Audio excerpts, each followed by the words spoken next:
எல்லாருக்கும் வணக்கம். நான் உங்கள் ஃபிலோமினா அர்னால்ட். இன்னைக்கு நம்ம அதிகமாக தெரிஞ்சுக்க வேண்டிய ஒரு விஷயம் ஆட்டிசம். ஆட்டிசம் ஸ்பெக்ட்ரம் டிசார்டர் அப்படின்னு சொல்கிறோம். இந்த வீடியோவை ஸ்கிப் பண்ணாமல் பாருங்கள். இது ஒருவேளை உங்களுக்கு யூஸ் இல்லைன்னு நீங்கள் நினைக்கலாம். ஆனால் நிறைய ப்ரெக்னென்ட் உமனுக்கும் சின்ன குழந்தைங்களை வைத்திருக்கிறவங்களுக்கும் ரொம்ப யூஸ்ஃபுல்லாக இருக்கும். உங்கள் அருகாமையில் இருக்கிற ஒவ்வொருத்தருக்கும் இதை ஷேர் பண்ணுங்கள்.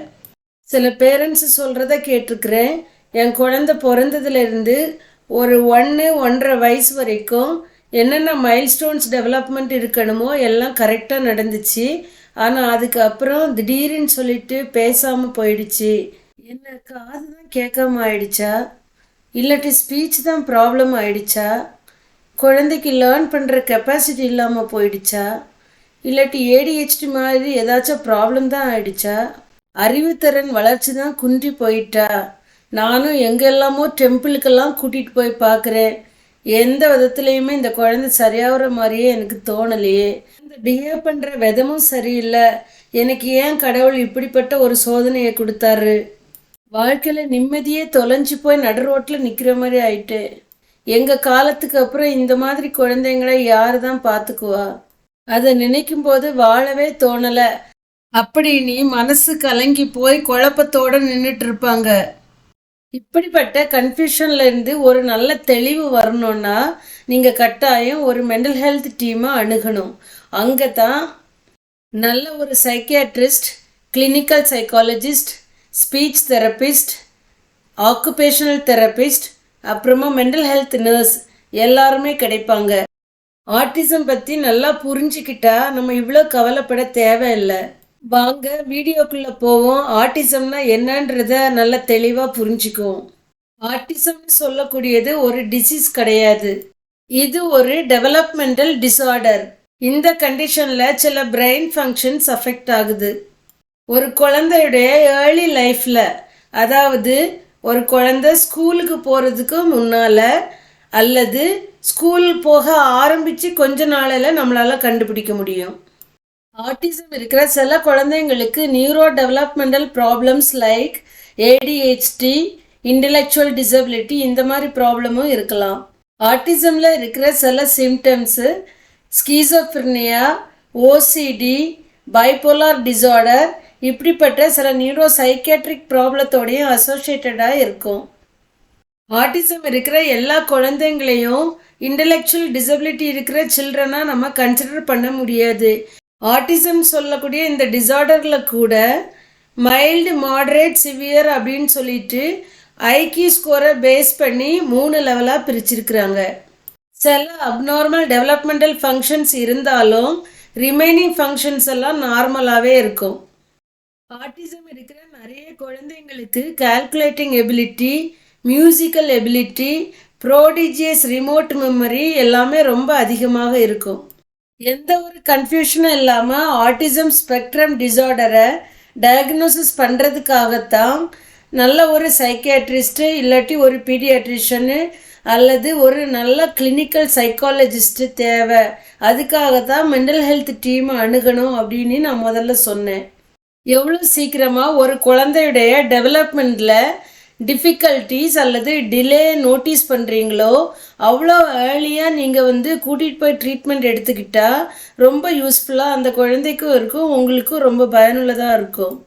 நிறைய பேர் குழந்தை வளரும்போது இந்த பிரச்சனையெல்லாம் சரியாயிடும் அப்படின்னு சொல்லிட்டு ஒரு தவறான எண்ணம் வச்சிட்ருக்குறாங்க. ஆட்டிசமில் நூற்றுக்கணக்கான சைன்ஸ் அண்ட் சிம்டம்ஸ் இருக்குது. ஆனால் எல்லா சைன்ஸ் அண்ட் சிம்டம்ஸும் எல்லா குழந்தைங்களுக்கும் அப்ளை ஆகாது. அதே மாதிரி ஒரே குழந்தைகிட்டே இருக்கிற எல்லா சிம்டம்ஸும் எல்லா குழந்தைங்கிட்ட கட்டாயம் இருக்கும் அப்படின்றது அவசியம் இல்லை.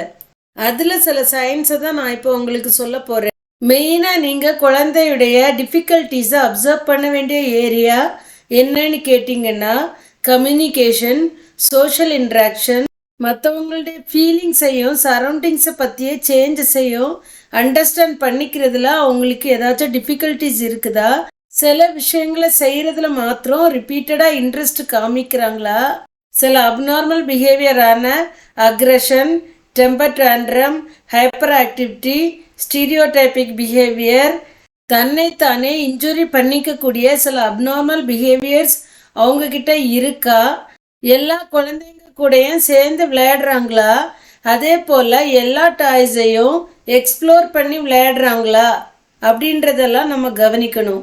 இந்த ஏரியாஸில் ஒரு குழந்தைக்கு ஏதோ டிஃபிகல்ட்டிஸ் அல்லது டிலே இருக்குது அப்படின்னு இம்மிடியட்டாக தெரிஞ்ச உடனே அட்லீஸ்ட் ஒரு பீடியாட்ரிஷன்ட்டையாவது கூட்டிகிட்டு போய் காமிக்கணும். பொதுவாக ஒரு குழந்தைக்கு தன் தாய்ப்பால் கொடுக்கும்போது அந்த குழந்தையுடைய கண்ணு அந்த அம்மாவையே பார்த்துட்ருக்கோம். அதே போல் ஒரு குழந்தையுடைய பேரை சொல்லி கூப்பிடும்போது எந்த குழந்தை ஆனாலும் அந்த பேரை கேட்ட உடனே இம்மிடியேட்டாக அந்த சவுண்டு கேட்குற இடத்த திரும்பி பார்க்கும். ஆனால் இந்த குழந்தைங்க ஐ டு ஐ கான்டாக்ட் மெயின்டைன் பண்ணுறது கிடையாது. எங்கேயோ பார்க்குறது மாதிரி பார்த்துட்டு இருப்பாங்க. அவங்க பேரை சொல்லி கூப்பிடும்போது ரெக்கக்னைஸ் பண்ண மாட்டாங்க. ஸ்மைல் ரொம்ப ரேராக தான் இருக்கும். மழலையாக பேசுகிறது, மற்றவங்க கூட பேசுகிறது எல்லாமே குறைவாக இருக்கும். அப்படியே அவங்க பேசினாலும் என்ன பேசுகிறாங்க அப்படின்றது அவங்களுக்கும் புரியாது, மற்றவங்களுக்கும் புரியாது. அது ஒரு யூஸ்லெஸ் ஸ்பீச்சாக தான் இருக்கும். சில குழந்தைங்க நம்ம என்ன சொல்கிறோமோ அதையே நமக்கு ரிப்பீட் பண்ணிகிட்டே இருப்பாங்க. ஒரு செய்கையை செய்து காட்டினா அதே மாதிரி செய்ய மாட்டாங்க. அவங்களுக்கு கெஸ்டர்ஸு, இமிட்டேஷன் இது எல்லாம் லிமிட்டடாக இருக்கும், இல்லாட்டி இல்லாமலே இருக்கும்.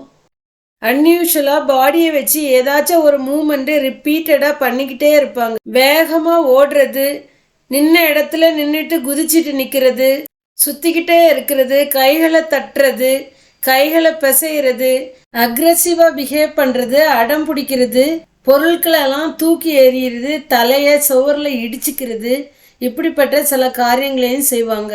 இந்த குழந்தைங்களுக்கு ஏதாச்சும் டாய்ஸ் கொடுத்தா அதை வச்சு எக்ஸ்ப்ளோர் பண்ணுறதுக்கு தெரியாது. அதை வச்சு விளையாடுற இன்ட்ரெஸ்ட்டும் ரொம்ப குறையாக தான் இருக்கும். ஒரு கார் மாதிரிப்பட்ட டாயெல்லாம் கொடுத்தா அதை கவுத்தி போட்டு அந்த வீலையே சுற்றி சுற்றி பார்த்துட்ருப்பாங்க.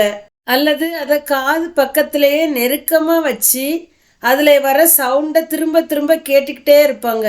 தனியாக உட்காந்து விளையாடுறத தான் விரும்புவாங்க.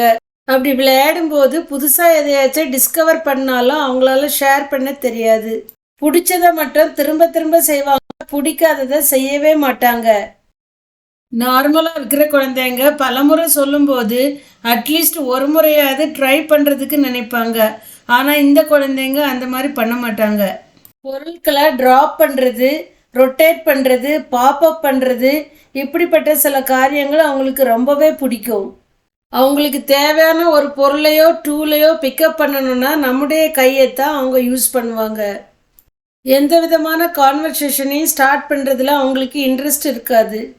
இந்த குழந்தைங்களுக்கு ஒரு சின்ன ரொட்டீன் சேஞ்ச் ஆனாலும் அவங்களுக்கு இதுதான் that's the end of the world அப்படின்ற மாதிரி ஃபீல் பண்ணுவாங்க. திருப்பி அவங்கள நார்மல்ஸுக்கு கொண்டு வரணும்னா அட்லீஸ்ட் ஒரு 2 to 3 hours ஆகும். அந்த பேரண்ட்ஸ்க்கு அது ரொம்ப கஷ்டமான விஷயந்தான். ஒரு அன்ஃபெமிலியர் என்விரான்மெண்ட்டில் அல்லது ஒரு ஸ்ட்ரேஞ்சர்கிட்ட தாயை விட்டு இந்த குழந்தை பிரிஞ்சு போகும்போது நார்மலாக மற்ற குழந்தைங்களுக்கு இருக்கிற செப்பரேஷன் ஆங்ஸைட்டியை இந்த குழந்தைங்க கிட்ட நம்ம பார்க்க முடியாது. ஆட்டிசம் இருக்கிற குழந்தைங்க தன்னுடைய தாய் அந்த குழந்தைய கட்டி தழுவி அரவணைச்சி முத்தமிடும்போதோ அல்லது டச் பண்ணி ஸ்மைல் பண்ணுறது, கிஸ் பண்ணுறது, இந்த மாதிரி எந்த விதமான அஃபெக்ஷனேட் பிஹேவியரையும் இந்த குழந்தைங்க விரும்ப மாட்டாங்க. அவங்க எமோஷன்ஸை எக்ஸ்ப்ரெஸ் பண்ணுறதுக்கு தெரியாது. பேரண்ட்ஸ் இல்லாட்டி மற்றவங்களுடைய உணர்வுகளை புரிந்து கொள்றதுக்கும் அவங்களுக்கு கஷ்டம் இருக்கும். குழந்தைங்க பேரண்ட்ஸுடைய இந்த அன்பான ஃபீலிங்கை புரிஞ்சிக்காம ஹேட் பண்ணுறதுனால இது பேரண்ட்ஸுக்கு தாங்கக்கூடாத ஒரு பெரிய மன வருத்தத்தை உண்டு பண்ணும். எவ்வளோ மோசமான டேஞ்சர் வந்தாலும் பயப்பட மாட்டாங்க. ஆனால் ரீசனே இல்லாமல் அன்னெசரி சில காரியங்களுக்கு அதிகமாக பயப்படவும் செய்வாங்க, கோவப்படவும் செய்வாங்க. நெக்ஸ்ட் இதுக்கெல்லாம் என்னதான் காரணம் அப்படின்றத பார்க்க போகிறோம். குழந்தைங்களுக்கு ஆட்டிசம் ப்ராப்ளம் வர்றதுக்கு சில முக்கியமான காரணங்கள் என்னன்னு பார்த்தா, ஜெனட்டிக் காசாவோ அல்லது எலிவேட்டட் பிளாஸ்மா செரோட்டோனின் லெவலாவோ இருக்கலாம்.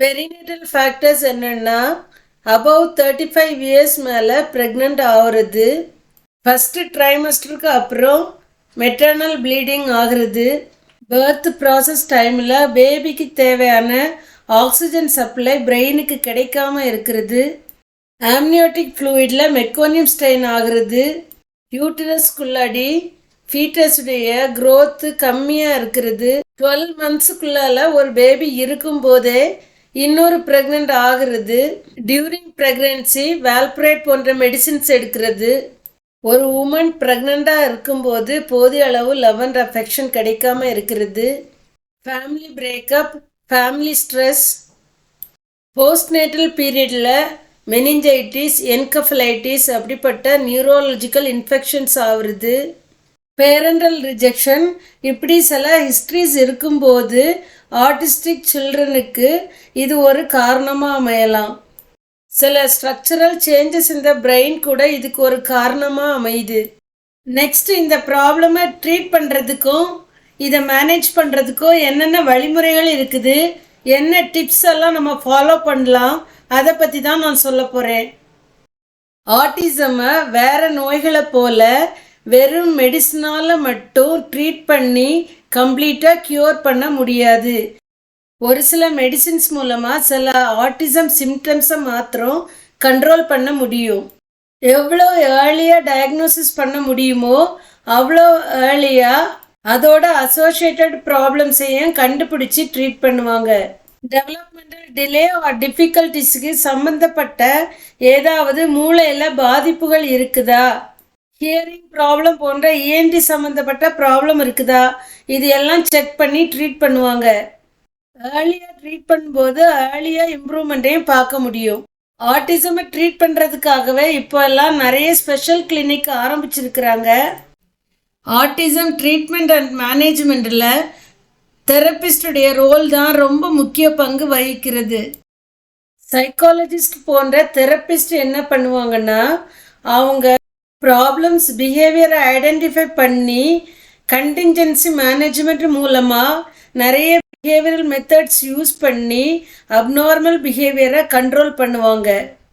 அதுக்கு அப்ளைடு பிஹேவியர் அனாலிசிஸ் மெத்தடை ஃபாலோ பண்ணுவாங்க. இது ஒரு scientific proven method.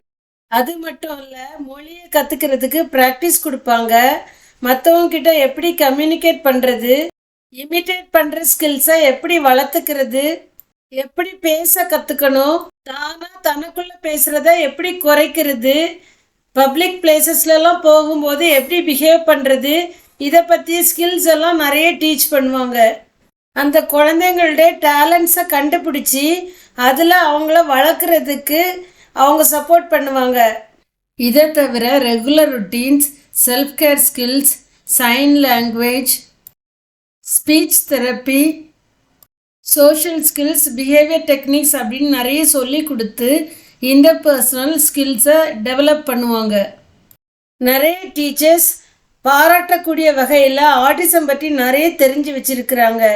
Parents and teachers ஒரு ஆட்டிசம் குழந்தையுடைய அப்நார்மல் பிஹேவியரை கண்டுபிடிச்சி ஒரு தெரபிஸ்ட் மூலமாக ஒர்க் அவுட் பண்ணும்போது அந்த குழந்தைக்கு நல்ல பயனுள்ள முறையில் நிறைய பிஹேவியரை சேஞ்ச் பண்ணி ஃப்ரெண்ட்ஸ் கூட கம்யூனிகேட் பண்ண வைக்க முடியும். சமுதாயத்தில் சுற்றி இருக்கிறவங்கள நல்லா புரிஞ்சிக்கிறதுக்கும் அவங்க கூட ஒரு நல்ல ஒரு சோஷியல் ரிலேஷன்ஷிப்பை வச்சுக்கிறதுக்கும் நீங்கள் பண்ணுற உதவி பெரிய சப்போர்ட்டாக இருக்கும். பேரண்ட்ஸ், நீங்கள் இந்த குழந்தைங்களை அக்செப்ட் பண்ணிவிட்டு இந்த குழந்தைங்களை நினச்சி வருத்தப்படுறதை விட்டு இவங்களும் ஒரு நாள் எதையாச்சும் சாதிப்பாங்க அப்படின்ற நம்பிக்கையில் நீங்களும் வாழ பழகணும்.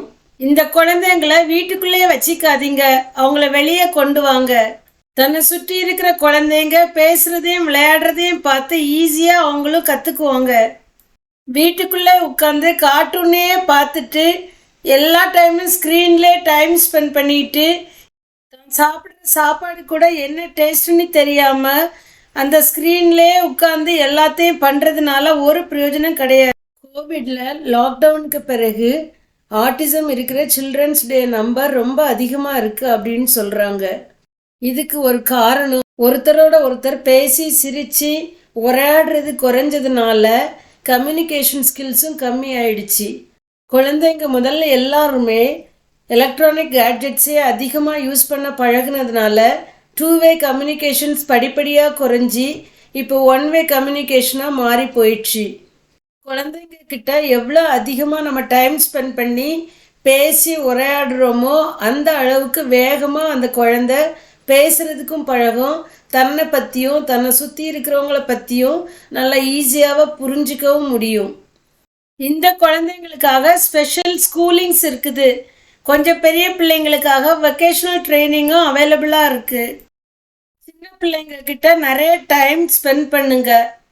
அவங்களுக்கு பிடிச்ச இன்ட்ரெஸ்டிங் டாப்பிக்கில் கான்வர்சேஷன் ஸ்டார்ட் பண்ணி தொடர்ந்து உரையாடிட்டே இருங்க.